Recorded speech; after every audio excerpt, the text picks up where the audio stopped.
Hey everyone, this is Kodiak, and today I'm just going to kind of quickly go over kind of what Dual Universe is, what it's about, and some of the things that you can do in the game, and see if that interests you.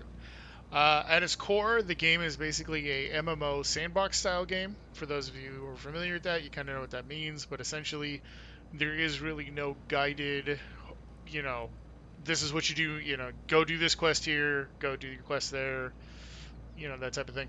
There's none of that.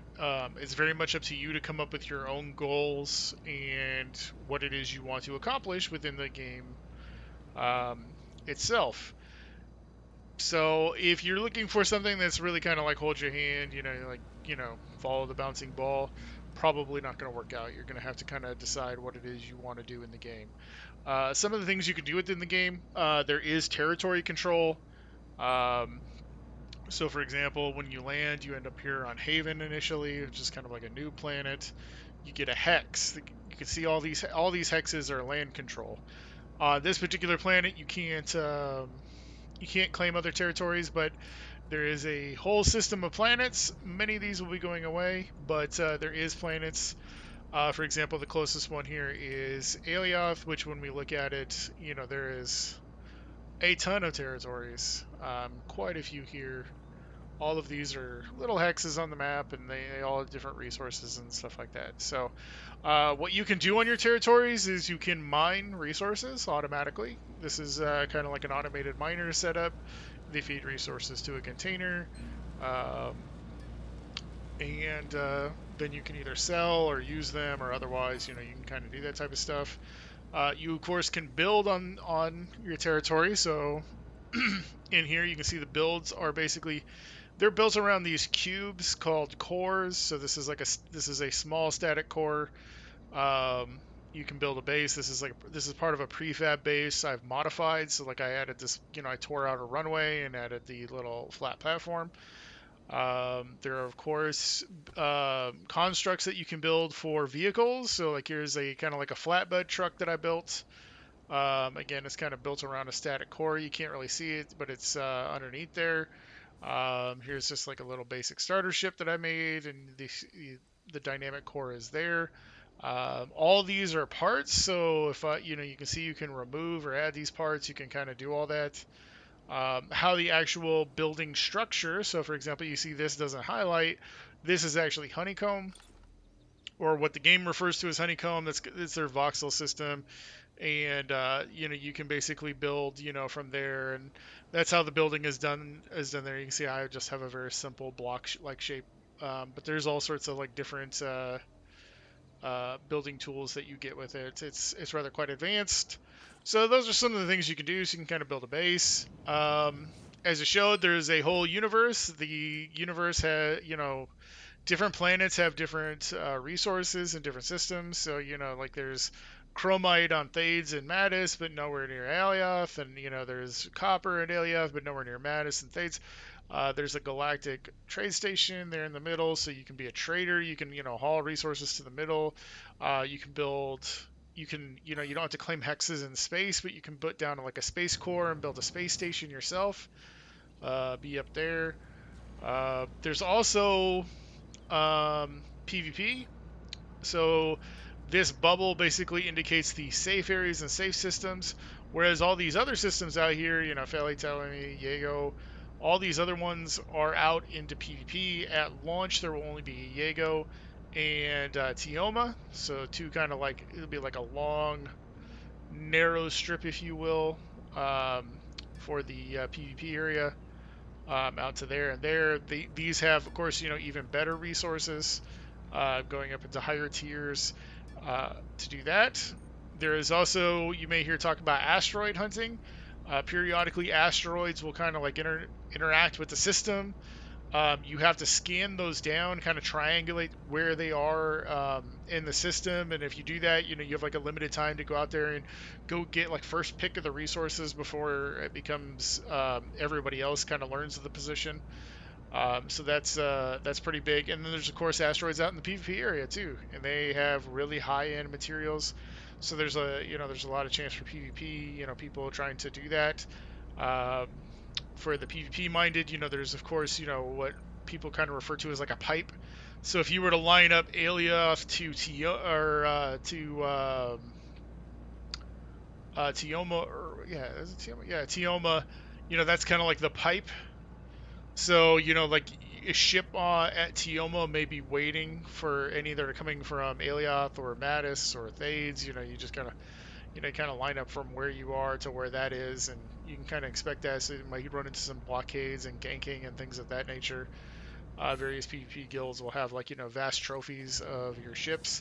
If you die by losing like that dynamic core, if that gets blown up or the ship loses a certain amount of overall HP, you will die yourself. Anything you had in your inventory gone, your ship gone, all that stuff's gone.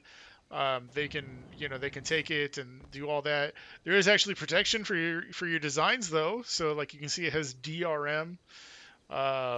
So that means even if they take my thing, they could take the ship, but they couldn't like copy any of the designs if I had like a really good design. Or this game actually heavily uses things like Lua.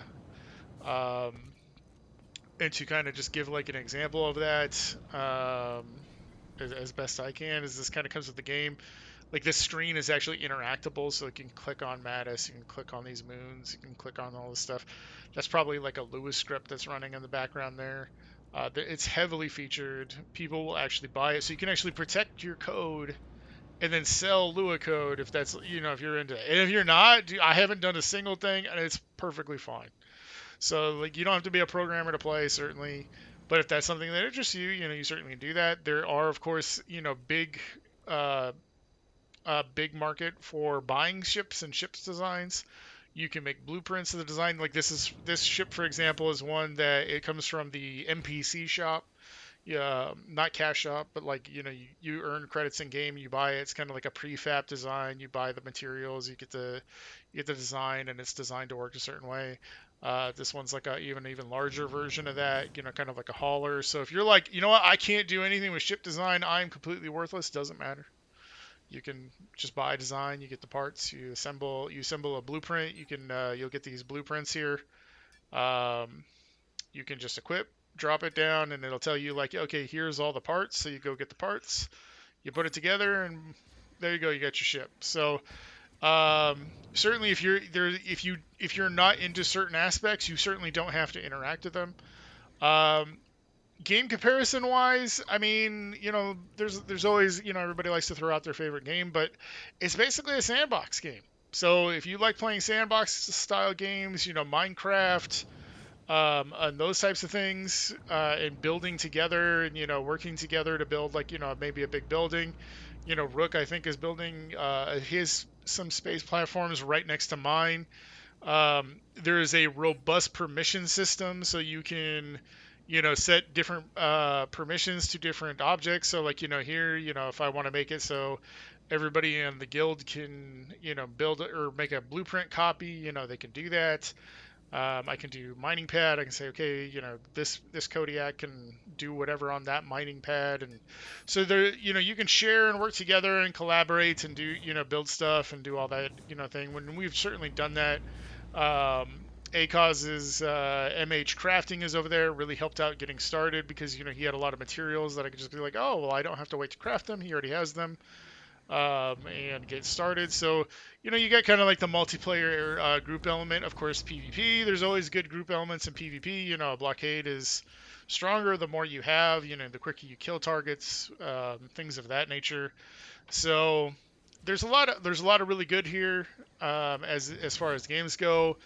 If you're foaming at the mouth, gibbering, I need to kill, kill, kill constantly, look, you're probably not gonna like the game. There's very little. There's no avatar to avatar style combat, so there's no, I can't run up on somebody and blap them in the back of the head. There's not even PvP inside atmospheres at this time. It's only out in the space in that unsafe space area. You get a warning when you get to it. So there's a thing, and the combat itself is relatively basic, but it's more of what the combat represents rather, in Eve in that sense. To do that. Speaking of Eve, the skill system is very reminiscent of Eve. You can see like, skills, you get a certain amount of points per hour It trains skills. Skills accumulate over time. You get a certain amount of pilot points used. But if you're like, let's say you forget to queue up a bunch of talent points, you just put them into this talent point available queue, and you can be like, you know what, man, I'm gonna do fuel refining. Boom. Now you just instantly trained, fuel refining, and I get, 20% additional fuel refining speed. So isn't too bad. Monetary wise, it looks like it's just a subscription model. There doesn't appear to be a cash shop or anything like that. There is some recruit a friend rewards.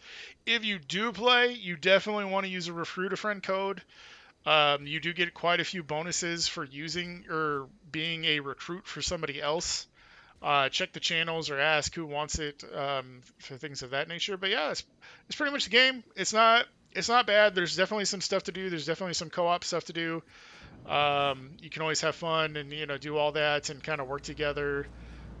There's always going to be people who want to make bigger projects and do stuff like that. So we might have some guild goals and guild objectives, and we might end up joining an alliance and PvPing, and then we have PvP alliance objectives. So there's always a lot of room for collaboration and teamwork and things of that nature. So that's good. Or if you just want to get in and man, I just want to build my own like little factory shop and do that.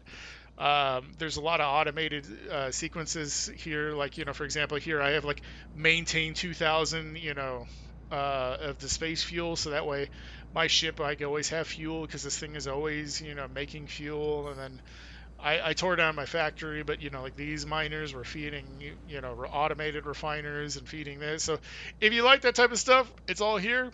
It's not bad. Um, it it's not a bad game. Could be fun for a couple months, working together and kind of laughing and joking and seeing everything. It's always rewarding to kind of get out there and you work together and make a big project. And yeah, I think it'll be great to have like a big, like MH space station or something of that nature where we all kind of work together and build it up and do that stuff. So come on out. Another cool thing, just as last minute, you don't have like I know the skill system can be a little intimidating, but there's also a lot of teamwork in that you can share your abilities. So like for example, I went really heavy into kind of like ship design and piloting. I can apply my talents onto your ship. So if you're like, oh, you know what, man, I'm all into mining, it doesn't matter. I can come over. You can reap the benefits of me being like, oh, well, I went into piloting and piloting, ship building and whatnot. So I can boost your ship, and you can come over and boost my miners. So there's a lot of really cool like teamwork and collaboration, that type of stuff. If that's what you're interested in. So that's kind of it. That's kind of what the game is. They are, of course, adding new planets. Like you said, like we saw, there was a few planets. They are planning on releasing more and doing stuff like that. So it could be fun. There is a XP bonus at the start, so that could be really big just to kind of get in early and set your training talents and things that you're interested in and getting all that and go there. You can always come into Discord and ask any questions. We usually are pretty happy to answer them. Same thing with voice comms, and I think that about wraps this up. Sorry for rambling if I did, but it's trying to encapsulate a game in a couple minutes is always a little bit tough. So, all right, I'm out. Bye.